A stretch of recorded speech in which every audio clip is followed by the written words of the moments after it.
The Secret Garden by Frances Hodgson Barnett. Chapter 8. The Robin Who Showed the Way. She looked at the key quite a long time. She turned it over and over and thought about it. As I have said before, she was not a child who had been trained to ask permission or consult her elders about things. All she thought about the key was that if it was the key to the closed garden, and she could find out where the door was, she could perhaps open it and see what was inside the walls, and what had happened to the old rose-trees. It was because it had been shut up so long that she wanted to see it. It seemed as if it must be different from other places, and that something strange must have happened to it during 10 years. Besides that, if she liked it, she could go into it every day and shut the door behind her, and she could make up some play of her own and play it quite alone, because nobody would ever know where she was, but would think the door was still locked and the key buried in the earth. The thought of that pleased her very much. Living, as it were, all by herself in a house with 100 mysteriously closed rooms, and having nothing whatever to do to amuse herself, had set her inactive brain to working, and was actually awakening her imagination. There is no doubt that the fresh, strong, pure air from the moor had a great deal to do with it. Just as it had given her an appetite, and fighting with the wind had stirred her blood, so the same things had stirred her mind. In India she had always been too hot and languid and weak to care much about anything, but in this place she was beginning to care and to want to do new things.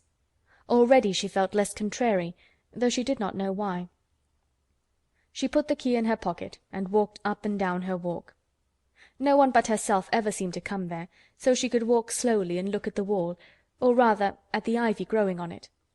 The ivy was the baffling thing. Howsoever carefully she looked, she could see nothing but thickly growing, glossy, dark green leaves. She was very much disappointed. Something of her contrariness came back to her as she paced the walk and looked over it at the tree-tops inside. It seemed so silly, she said to herself, to be near it and not be able to get in. She took the key in her pocket when she went back to the house, and she made up her mind that she would always carry it with her when she went out, so that if she ever should find the hidden door, she would be ready. Mrs. Medlock had allowed Martha to sleep all night at the cottage, but she was back at her work in the morning with cheeks redder than ever and in the best of spirits. "I got up at 4 o'clock," she said. It was pretty on the moor with the birds getting up and the rabbits scampering about and the sun rising. I didn't walk all the way. A man gave me a ride in his cart and I did enjoy myself." She was full of stories of the delights of her day out. Her mother had been glad to see her, and they had got the baking and washing all out of the way. She had even made each of the children a dough-cake with a bit of brown sugar on it. "I had 'em all piping hot when they came in from playing on the moor. And the cottage all smelt of nice, clean, hot bacon, and there was a good fire, and they just shouted for joy. Our Dickon said our cottage was good enough for a king." In the evening they had all sat round the fire, and Martha and her mother had sewed patches on torn clothes and mended stockings, and Martha had told them about the little girl who had come from India and who had been waited on all her life by what Martha called blacks, until she didn't know how to put on her own stockings. They did like to hear about you," said Martha. "They wanted to know all about the blacks and about the ship you came in. I couldn't tell 'em enough." Mary reflected a little. "I'll tell you a great deal more before your next day out," she said, "so that you will have more to talk about. I dare say they would like to hear about riding on elephants and camels, and about the officers going to hunt tigers." "My word!" cried delighted Martha. "It would set 'em clean off their heads. Would tha really do that, miss? It would be same as a wild beast show like we heard they had in York once." "India's quite different from Yorkshire," said Mary slowly as she thought the matter over. "I never thought of that. Did Dickon and your mother like to hear you talk about me?" "Why, our Dickon's eyes nearly started out of his head, they got that round," answered Martha.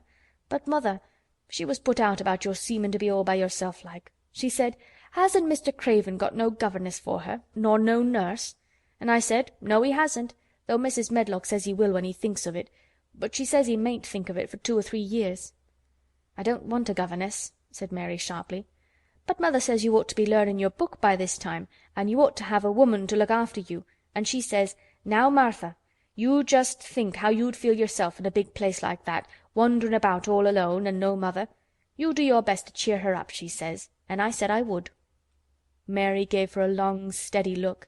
"You do cheer me up. she said. "I like to hear you talk." Presently Martha went out of the room and came back with something held in her hands under her apron. "What does tha think?" she said with a cheerful grin. "I've bought thee a present." "A present!" exclaimed Mistress Mary. How could a cottage full of 14 hungry people give anyone a present? "A man was driving across the moor peddling," Martha explained, "and he stopped his cart at our door. He had pots and pans and odds and ends, but Mother had no money to buy anything. Just as he was going away, our Elizabeth Ellen called out, 'Mother, he's got skipping ropes with red and blue handles.' And Mother, she calls out quite sudden, 'Here, stop, mister. How much are they?' And he says, 'Tuppence.' And Mother, she began fumbling in her pocket, and she says to me, 'Martha, tha's brought me thy wages like a good lass, and I've got 4 places to put every penny, but I'm just going to take 2pence out of it to buy that child a skipping rope.' And she bought one, and here it is." She brought it out from under her apron and exhibited it quite proudly. It was a strong, slender rope with a striped red and blue handle at each end. But Mary Lennox had never seen a skipping rope before. She gazed at it with a mystified expression. "What is it for?" she asked curiously. "For?" cried out Martha. "Does thou mean that they've not got skipping ropes in India, for all they've got elephants and tigers and camels? No wonder most of 'em's black. This is what it's for. Just watch me." And she ran into the middle of the room, and taking a handle in each hand, began to skip and skip and skip, while Mary turned in her chair to stare at her, and the queer faces in the old portraits seemed to stare at her too, and wonder what on earth this common little cottager had the impudence to be doing under their very noses. But Martha did not even see them. The interest and curiosity in Mistress Mary's face delighted her, and she went on skipping and counted as she skipped until she had reached 100. "I could skip longer than that," she said when she stopped. "I've skipped as much as 500 when I was 12, but I wasn't as fat then as I am now, and I was in practice." Mary got up from her chair, beginning to feel excited herself. "It looks nice," she said. "Your mother is a kind woman. Do you think I could ever skip like that?" "You just try it," urged Martha, handing her the skipping rope.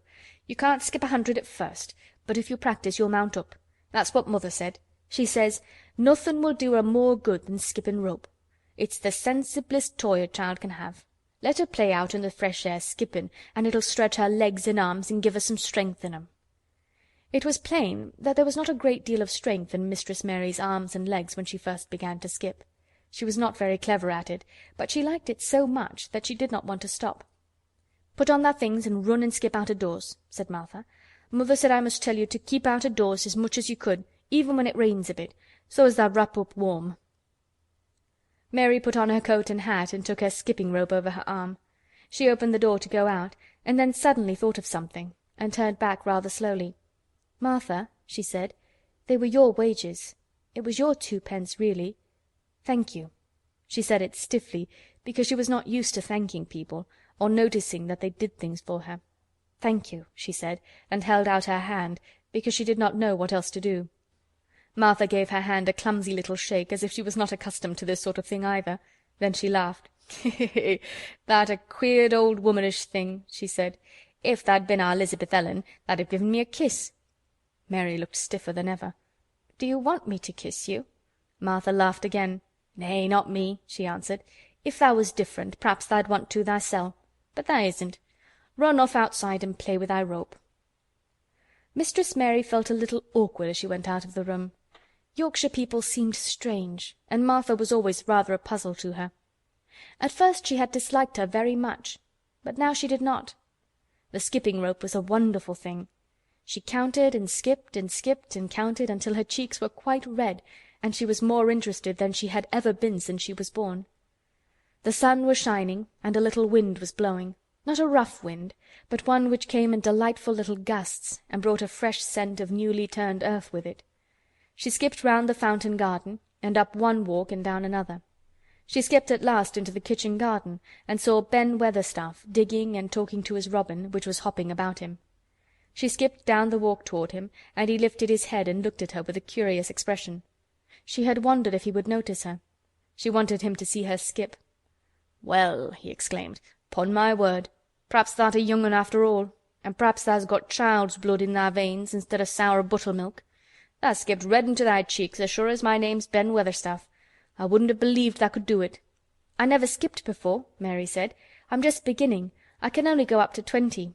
Thou keep on," said Ben. "Tha shape's well enough for it for a young un that's lived with heathen. Just see how he's watchin' thee," jerking his head toward the robin. "He followed after thee yesterday. He'll be at it again to-day. He'll be bound to find out what th' skippin' rope is. He's never seen one. Eh," shaking his head at the bird, "tha curiosity will be the death o' thee sometime if tha doesn't look sharp." Mary skipped round all the gardens and around the orchard, resting every few minutes. At length she went to her own special walk and made up her mind to try if she could skip the whole length of it. It was a good long skip, and she began slowly, but before she had gone halfway down the path she was so hot and breathless that she was obliged to stop. She did not mind much, because she had already counted up to 30. She stopped with a little laugh of pleasure, and there, lo and behold, was the robin swaying on a long branch of ivy. He had followed her, and he greeted her with a chirp. As Mary had skipped toward him, she felt something heavy in her pocket strike against her at each jump, and when she saw the robin she laughed again. "You showed me where the key was yesterday," she said. "You ought to show me the door today, but I don't believe you know." The robin flew from his swinging spray of ivy onto the top of the wall, and he opened his beak and sang a loud, lovely trill merely to show off. Nothing in the world is quite as adorably lovely as a robin when he shows off, and they are nearly always doing it. Mary Lennox had heard a great deal about magic in her Ayah's stories, and she always said that what happened almost at that moment was magic. One of the nice little gusts of wind rushed down the walk, and it was a stronger one than the rest. It was strong enough to wave the branches of the trees, and it was more than strong enough to sway the trailing sprays of untrimmed ivy hanging from the wall. Mary had stepped close to the robin, and suddenly the gust of wind swung aside some loose ivy trails, and more suddenly still she jumped toward it and caught it in her hand. This she did because she had seen something under it, a round knob which had been covered by the leaves hanging over it. It was the knob of a door. She put her hands under the leaves and began to pull and push them aside. Thick as the ivy hung, it nearly all was a loose and swinging curtain, though some had crept over wood and iron. Mary's heart began to thump and her hands to shake a little in her delight and excitement. The robin kept singing and twittering away and tilting his head on one side as if he were as excited as she was. What was this under her hands which was square and made of iron and which her fingers found a hole in? It was the lock of the door which had been closed 10 years, and she put her hand in her pocket, drew out the key, and found it fitted the keyhole. She put the key in and turned it. It took 2 hands to do it, but it did turn. And then she took a long breath and looked behind her up the long walk to see if anyone was coming. No one was coming. No one ever did come, it seemed. And she took another long breath, because she could not help it, and she held back the swinging curtain of ivy and pushed back the door, which opened slowly, slowly. Then she slipped through it and shut it behind her, and stood with her back against it, looking about her and breathing quite fast with excitement and wonder and delight. She was standing inside the secret garden. End of chapter 8.